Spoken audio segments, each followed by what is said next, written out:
First, the pundits scoffed at the notion that Donald Trump would run for president. He is obviously never going to be the Republican nominee for president, and he is obviously never going to be a candidate for president. Not quite so obvious. Then the commentators scoffed at his chances in the 2016 race, but so far the billionaire has stunned some of the self-styled experts. I sat down with him at his Trump Tower office in New York. Donald Trump, welcome. Thank you. Now that you're in second place in the polls, Politico runs a story quoting Republicans, including Ari Fleischer, the former Bush White House spokesman, calls you roadside accident. He tarnishes everyone, irresponsible, divisive, hurtful. Does that hurt your feelings? No, I mean, Ari is somebody that nobody respects, and nobody has any respect for him. I'm surprised you even waste your time quoting him. I'm number two. I'm doing well. I'm going up. And people take me very seriously, and they call me, and they want to meet with me and at the top level of the Republican Party. And frankly, I'm the one that's going to bring back health to the country. I'm going to make America great again. Politicians aren't going to do that. And everybody takes me very seriously. You are constantly denouncing some journalists who write about you and talk about you. Let me run through it. ABC's Martha Raddatz, unprofessional and biased, you say. NBC's Chuck Todd, a real loser. National Review's Jonah Goldberg, dumb as a rock. Columnist George Will, a total dope. Fox's Charles Krauthammer, a totally overrated clown. I don't think you really believe that. I think that they criticize you, and your instinct, you're like a boxer, is to punch back. Well, I do punch back. I believe in punching back. But, you know, those are people that I didn't think have treated me fairly. A while ago, they said, he's never going to run. He's never going to run. Then I ran. Then he said, oh, he'll never file his papers. And I filed my papers. Now they don't know what to say. And then all of a sudden, I get these really big poll numbers, and they're really good, although I think they're going to go higher, because I really think people agree with what I'm saying at the border and just agree with me, period. So is there a payoff for you in picking fights with the not-so-popular media? No, it's not a payoff. Look, I like people that treat me well. I don't have to be treated perfectly, and I just want to be treated fairly. They were unfair. They don't call me. They don't mention anything. Martha Raddatz was acting like, oh, this must be a mistake. It must be a mistake. You know, I built a massive company. I've had #1 bestsellers. I've had The Art of the Deal, which is just about the biggest business book of all time. I had tremendous success on television with The Apprentice. I went to the Wharton School of Finance, and I was a really good student, and it's one of the hardest schools in the world to get into. And then they treat it like, you know, like, why is he here? Speaking of The Apprentice, NBC this week announcing it's severing its relationship with you over your comments on Mexican immigrants. First of all, when you hit back at NBC, why did you drag Brian Williams into it? Well, I think that, you know, they protect Brian Williams, and he went around lying and telling things that weren't so, and I think probably he shouldn't be on, but, you know, that's up to him. I actually think he shouldn't have done it, to be honest. I think he should have gone someplace else, but it was just something that I thought was appropriate. You know, you could bring up other names, too. With Does NBC. it tarnish you a bit that this network that you partnered with so successfully over the years now says, you know, it's preserving its dignity by not wanting to do business with you anymore? Well, they were very unhappy because we had a great season last season with The Apprentice. They had, I think, a 2.4 rating. Was reported we did very, very well. And they were very unhappy when I ran, because when you run, you're not allowed to, as you know, do a show. Right, of course not. So they were not happy with me, I will tell you that. And then when they saw the last week or two, the poll numbers so strong, you know, they figured, well, I'd run, I'd get out fast and still do the show. When they saw my poll numbers, one of them actually called me and said, wow, you're not getting out anytime soon, are you? And, you know, they renewed The Apprentice. Right. This was renewed, and they thought I'd do it. And I can't do that. I want to make the country great again. I can't do that if I'm doing The Apprentice. So they were not thrilled with me. On the Mexican comments, why not say, maybe I went too far, poor choice of words, or even, I'm sorry?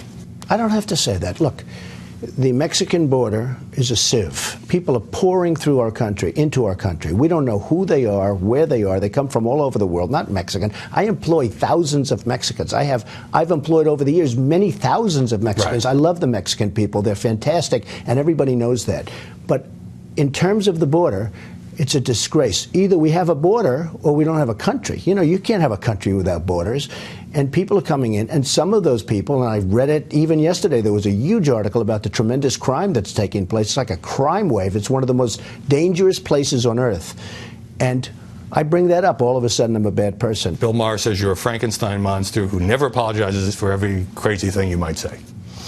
Well, he also said I'm here to stay, and which was actually interesting. So I brought up the fact that Mexico is killing us on trade, and I mean killing us. But you use Ford words is like open. rapists.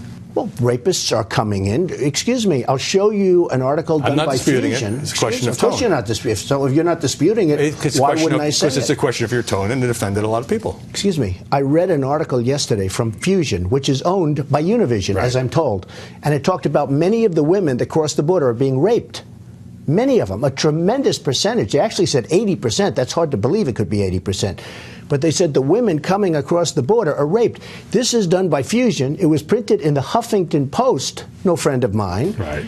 And I use the word rape, and all of a sudden everyone goes crazy. It's at 80% of the women, which is hard to believe, to be honest with you. But there is tremendous. So I think by I and can never large- apologize, Howard. Yeah. I can never apologize for the truth. I don't mind apologizing for things, but I can't apologize for the truth.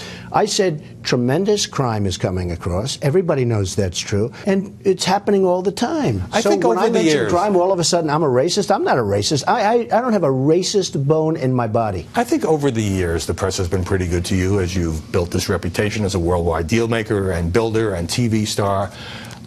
I wonder, though, if you're used to the extra kind of intense scrutiny that comes with being a presidential candidate. I think I am. I Yeah. mean, I've been out here for a long time doing this. What about when people start writing stories about your business background and say, and I know you say you've used the law to reduce your corporate debt, say, well, Trump's casino unit declared bankruptcy several times. So let me just tell you about that. I made a fortune in Atlantic City. I did fantastically. I left about 7 years ago. And I used the laws just like Leon Black, just like Carl Icahn, just like Henry Kravis, just like Warren Buffett, just like everyone else. But when I use the laws, you're talking about the bankruptcy laws, I use them to my advantage. I'll buy a deal, throw it into bankruptcy immediately, negotiate a great deal, with the banks and everything else. And when other people do it, they don't mention it. When I do it, they say, oh, he used the bankruptcy laws.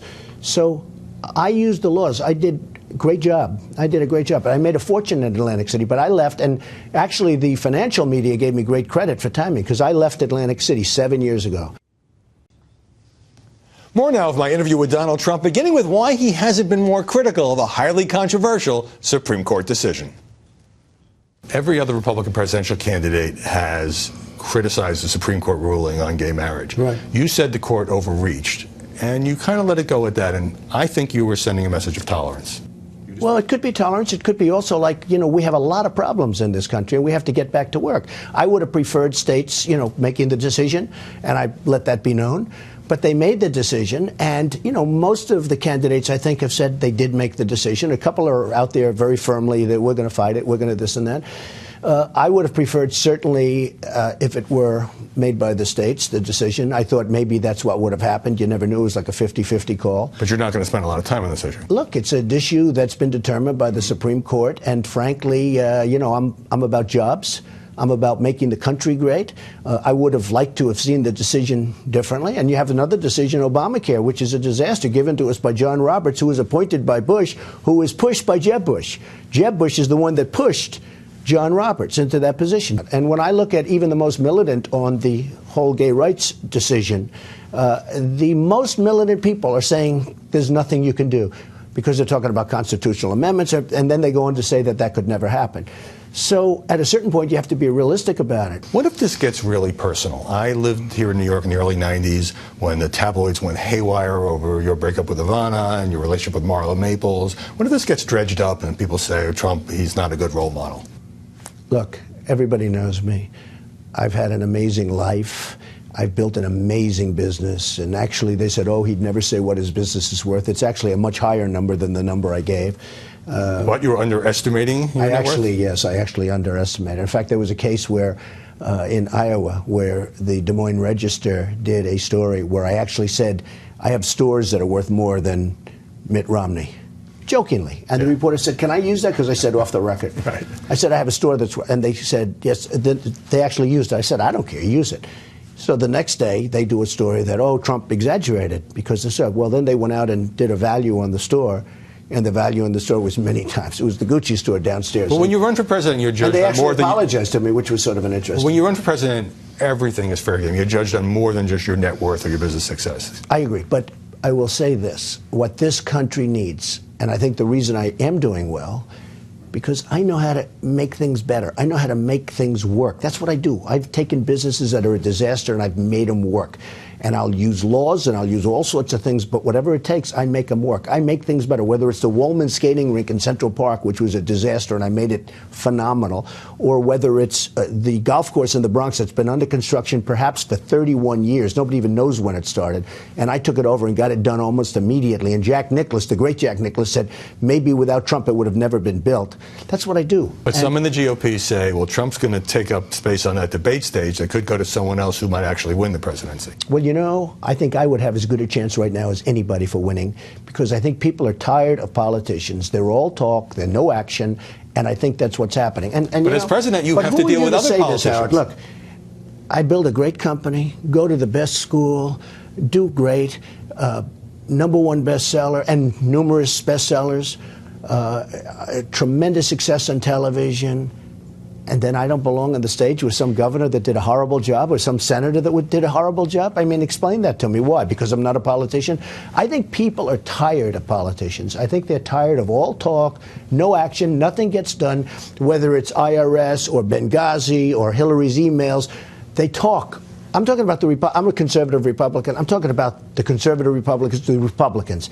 They talk. Oh, great indignation for one day, and then it's all forgotten about. Nothing ever happens. You've been quoted as saying you have a 10 to maybe 20% chance of success. Not great odds. If this is a business deal, you probably wouldn't do it. No, it's not great odds. I mean, I don't know what my chances are. Somebody asked me that. I said, I don't know, 10, 20%. I'm not saying it's a lock. But I have something that works. I have the expression, well, I'm going to make our country great again. I'm going to make America great again. I'm going to do something. I'm going to create jobs. I'm going to take jobs back from China.